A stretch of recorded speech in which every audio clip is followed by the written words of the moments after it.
자, 안녕하세요. 네. 책은 90쪽입니다. 90쪽. 자, 바이어스 좀 하겠습니다.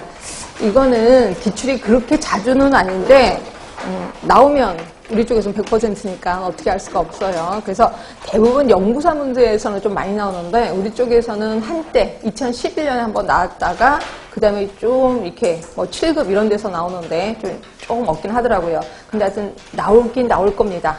전혀 안 나오거나 이러진 않을 겁니다. 일단 바이어스라는 게 뭐냐 이거죠. 바이어스는 측정값이 있고 참값이 있어요. 그러니까 우리가 아무리 측정을 잘한다 하더라도 거기서 약간 오류가 생긴다는 거죠. 그래서 원래의 값, 참값이 있고 내가 측정한 값이 있어. 요 둘 간의 차이를 우리 바이어스라고 얘기하는 거고요. 그래서 항상 통계 처리를 할 때는 이 바이어스를 꼭 염두에 둡니다. 그래서 바이어스를 일부러 없애려고 뭐 액션도 취하기도 합니다. 근데 그 바이어스에 대해서 얘기를 하는데 바이어스는 크게 두 가지가 있어요. 자, 하나가 표본 오차. 그 다음에 또 하나가 비표본 오차. 바이어스는 오차라고도 표현합니다. 자, 그리고 표본 오차는 선택 바이어스. 이렇게 표현해요. 선택 바이어스. 자, 그 다음에 비표본 오차는 정보 바이어스. 이렇게도 표현하고 있습니다.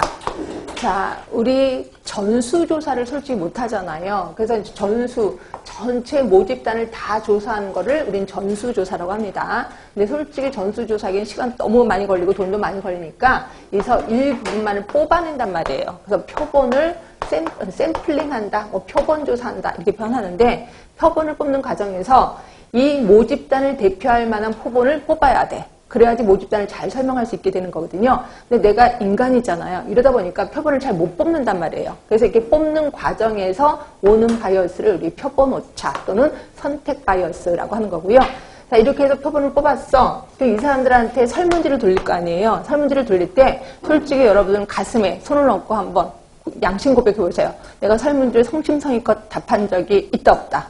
거의 없다. 장난삼아 뭐 지그재그로 답하기도 하고 뭐 난리를 치잖아요. 어떤 때는 뭐 대답도 안 하기도 하고 이렇게 하는 과정에서 그 대상자들한테 정보를 얻어내는 과정에서 이 오차가 또 생깁니다. 이걸 우리는 정보 바이어스 또는 비표본 오차라고 표현하는 거죠. 그래서 표본 오차하고 비표본 오차 일단 뜻은 이해해 두시고 그 다음 표본 오차에는 또 어떤 종류가 있는데 비표본 오차에는 뭐가 있는데 요거를 좀 알고 계시는 게 좋은데 일단 양이 너무 많아요. 그래서 이거를 다 하기보다는 일단 여기서 꼭 기억하실 게 여기 표본 오차에서는 뭐를 기억하시면 되냐면 버크슨 바이어스라고 있습니다. 버크슨 바이어스. 이거는 단어가 희한해서 그런지 좀 암기를 잘 하시더라고요. 버크슨 바이어스가 있고 그 다음 비표본 오차에서 좀 머릿속에 기억하셔야 될 게 호손 바이어스. 호손 바이어스. 요 두 개는 좀 알아두세요. 자, 버크슨 바이어스는 이런 겁니다. 내가 환자 대조군 연구를 하려고 해. 그럼 이제 환자를 찾아가서 이제 설문지 돌릴 건데 이 양 나 되게 열심히 하고 싶어. 그럼 이 양 하는 김에 우리나라에서 가장 큰 종합병원에 가서 환자 조사를 해야 되겠다라는 생각을 한 거예요. 그래서 이제 상급 종합병원, 예를 들어서 삼성병원을 찾아가는 거죠. 그래서 거기서 양해를 구해서 거기서 오케이 한대. 그러면 나는 삼성병원에 오는 환자들만 계속해서 이제 설문지를 보낼 수가 있다는 거죠. 근데 이 연구자들은 그래서 나는 우리나라에서 제일 큰 병원에서 조사하니까 나는 이 정도면 굉장히 좋은 논문이 나올 거라 생각하지만 이건 착각이죠. 왜? 대부분 삼성병원에 오시는 분들은 중환 환자만 온단 말이에요. 결국 나는 중환 환자만 설문지 조사를 하게 되는 거죠. 이로 인해서 오는 바이어스가 있어요. 이걸 우리는 버크슨 바이어스라고 얘기를 하고 있고요. 대부분 환자 대조군 연구에서 좀 일어납니다. 그렇죠? 자, 그런데 비해서 호선 바이어스는 뭐냐면 호선 효과라고 있는데 이게 이제 뭐냐면요. 그 호선이라는 사람이 실험을 하는 거예요. 실험을 했는데 이런 거죠. 여기다 실험군 대조군을 만들어 놓고 그 다음에 이제 실험군한테는 이 형광등 밝기를 좀 강하게 한 거예요. 그래서 이제 생산량이 어떻게 되는지 이걸 좀 지켜봤거든요. 근데 이제 이 사람이 여기 이제 실험군이야. 그리고 여기다 이제 조명들을 밝게 해놓고 그 다음에 여기 연구자가 지키고 있었습니다. 하루 종일 이 사람들 어떻게 근무하는지. 그리고 이쪽도 대조군인데 대조군은 형광등 밝기를 그대로 하고 여기도 역시 연구자가 지켜보고 있었던 거예요. 이러다 보니까 사람들이 여러분 솔직히 생각해 보세요. 우리 공부할 때 아무 생각 없이 공부하는 것보다 누군가가 여기서 여러분을 지켜보고 있대. 옆에서 다 이렇게 그래서 감독원이 하나씩 다 지키고 있어. 그럼 어때요? 좋을 수 있어요? 없어요? 없어요. 누가 나를 지켜보고 있네? 이러면서 쭉 신경을 쓰게 된다는 거죠. 자, 이런 식이에요. 누군가가 지켜보면 이게 원래 의도한 뜻 외에 생산량이 증가될 수밖에 없다는 거죠. 이게 이제 우리 호손 효과라고 하는데 이거를 조금 본다는 게 호손 바이어스예요. 또 호손 바이어스는 이겁니다. 특히 어디서 일어나냐면 우리 나중에 배우시긴 할 건데 배웠나? 자, 우리 그거 배웠었죠. 코호트 연구. 배웠죠?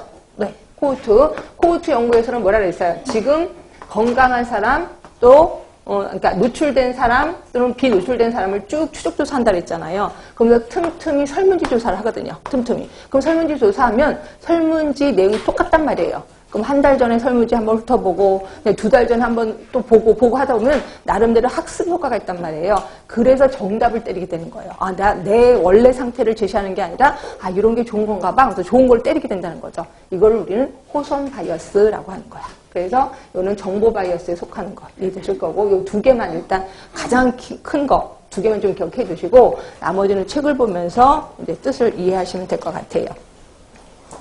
자, 책은 90쪽이고 선택편견 있습니다. 자, 선택편견은 거기 보시면 연구 대상을 선정할 때 자, 각 개체가 동일한 확률로 연구 대상으로 산정되지 않고 어떤 특정 조건을 가진 사람들에게 뽑힐 기회가 편중되는 거. 이럴 때 우리는 선택 바이어스가 생기는 거죠.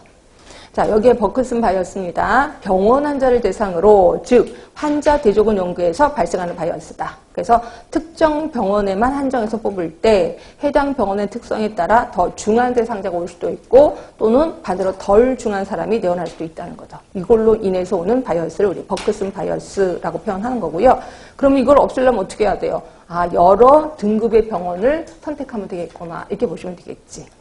자, 그다음부터는 요 단어만 갖고, 왜냐면 대부분 문제 중에 이 보기 중에 단어는 나올 거 아니에요. 그래서 이 단어만 갖고 이게 무슨 뜻인지 유추를 좀 잘 하시면 될 것 같아요. 자, 그 다음에 이제 선택적 생존 바이어스라고 있습니다. 자, 이건 말 그대로 생존 바이어스야. 살아있는 사람을 대상으로 뭔가를 했다라고 보시면 돼. 그래서 대부분 치명적인 질병을 할 때, 그러니까 치명적인 질병을 조사를 할 거예요. 그러면 치명적이라는 거는 결국 그걸로 인해서 죽은 사람도 꽤나 있다는 거죠. 그래서 원래 죽은 사람하고 산 사람을 다 같이 조사를 해야 돼. 근데 이미 죽은 사람은 어떻게 할 수가 없잖아요. 그래서 살아있는 사람을 대상으로만 조사를 하게 된다는 거죠. 근데 솔직히 치명적인 질병이라 하더라도 그 사람은 살아남았다는 거는 그 사람에게는 치명적이 아닐 수도 있다는 거죠. 네. 그래서 그걸로 인한 바이어스가 생기는 거죠. 이걸 우리 선택적 생존 바이어스라고 표현하는 거고요. 자, 이거는 단면조사 연구하고 후향적 코호트 연구에서 흔히 발생이 될 수밖에 없습니다. 살아있는 사람을 대상으로만 설문지 조사를 하게 되는 거니까. 자, 그 다음에 추적 관찰 탈락 바이어스. 자, 이거는 중도 탈락자예요. 중도 탈락자면 어디서만 일어날까? 코호트 연구에서 일어나겠구나. 코호트 연구에서 중도 탈락하는 사람들. 이 사람들 보고 그냥 나은데 이 사람이 훨씬 더 많은 정보를 갖고 있을 수도 있다는 거죠. 이렇게 해서 오는 추적 관찰 탈락 바이어스. 자, 그 다음